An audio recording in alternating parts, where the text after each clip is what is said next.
सबने देखा है ना? ठीक है, देखिए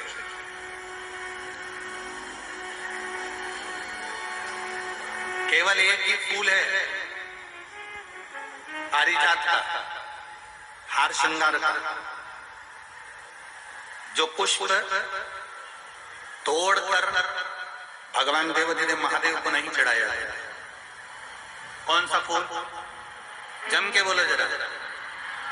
केवल एक पुष्प है पारिजात का जो तोड़कर, वृक्ष से तोड़कर, पौधे में से तोड़कर उस फूल को महादेव पर नहीं चढ़ाया जाता। पारिजात का फूल पेड़ से तोड़कर नहीं चढ़ता। केवल एक पुष्प ऐसा है पारिजात का हार श्रृंगार।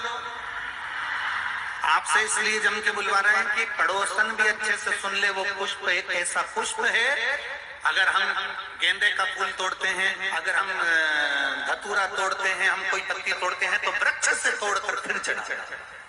पर महादेव को केवल एक पुष्प ऐसा है, पारिजात का हार श्रृंगार का पुष्प केवल ऐसा है जिस पुष्प को तोड़कर नहीं चढ़ाया जाता। पृथ्वी पर गिर जाता है, जमीन पर गिरता है और जमीन पे से उठाकर महादेव को समर्पित किया जाता है। वो पारिजात का पुष्प।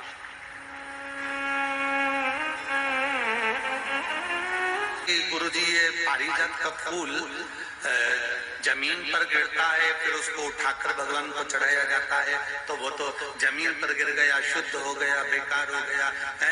लोग कहेंगे कि कीचड़ का है, धूल का है, मिट्टी का है। शिव महापुराण की कथा कहते हैं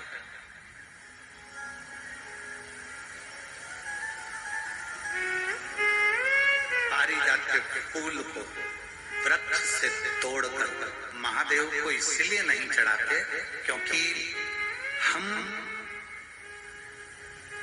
एक साधारण जमीन पर रहने वाले, कंकर मिट्टी में रहने वाले हम साधारण व्यक्ति हैं।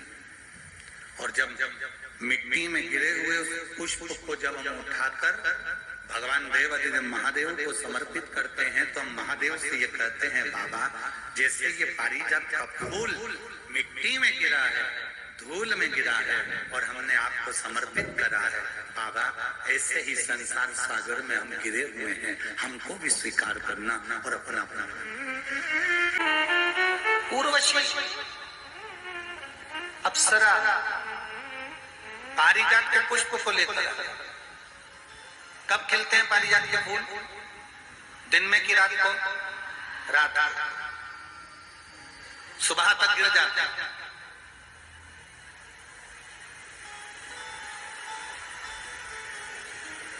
लगभग दशहरे के समय पर, दशहरे से आगे पीछे ही ये पारिजात के फूल ज्यादा आते हैं। ज्यादातर पुष्प उसी समय पर आता है।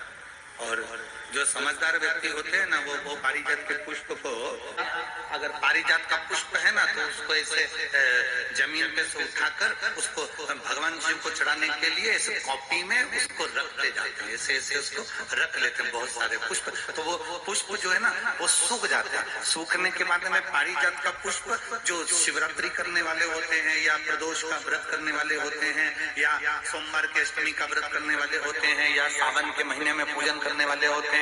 अब पूरे साल तो पारिजात के फूल आते नहीं है, वो आते हैं दशहरे के लगभग में 1-1.5 महीने का उनका क्रम रहता है फूलों का आने का। तो वो पूरे पुष्प ऐसे कॉपी में एक पुस्तक में उसको रख लेते हैं। फिर जब भी पूजन करने का मौका मिलता है एक पारिजात का फूल उठाकर महादेव को समर्पित कर देते हैं।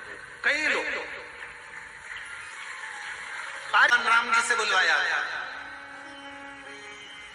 अयोध्या में शंकर जी की पूजन के लिए दुर्वासा बाबा बुलवाए थे। ये वो पारिजात का पुष्प।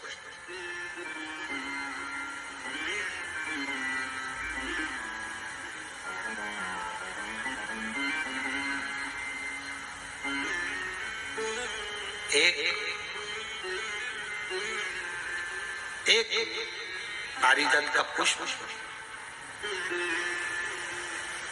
और 5 पारिजात वृक्ष की पत्तियां।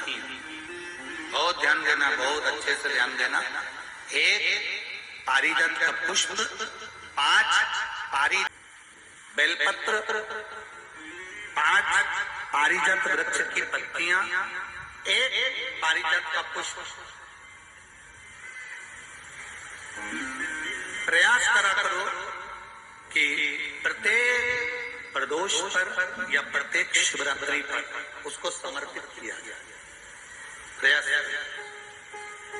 बेलपत्री भी उठा कर ले आना, पारिजात की पत्तियां भी लेकर जाना और पारिजात का जो पुष्प है वो भी लेकर जाना। एक बार कर देखना। जितने लोग वॉकर लेकर चल रहे हैं, जितने लोग लाठी टेक कर चल रहे हैं, जिनकी कमर में प्रॉब्लम हो गई, जिनकी डिक्स की प्रॉब्लम हो गई, जिनके गुरिये खसक गए या घुटने में गैप आ गया या डॉक्टर ने कह दिया कि ऑपरेशन करना पड़ेगा, एक बार कर देखो। 5 बेलपत्र, 5 पारिजात की पत्तियां, एक पुष्प पारिजात का किसी भी शिवरात्रि पर, हर महीने शिवरात्रि आती है, किसी भी शिवरात्रि पर बाबा को समर्पित करिए। 1 लोटा जल समर्पित कर दो और बाबा पातालेश्वर महादेव का नाम लेकर समर्पित कर उसको उठा लो। पहले जो बेलपत्री लेकर आए हो, रोज एक बेलपत्री 5 दिन तक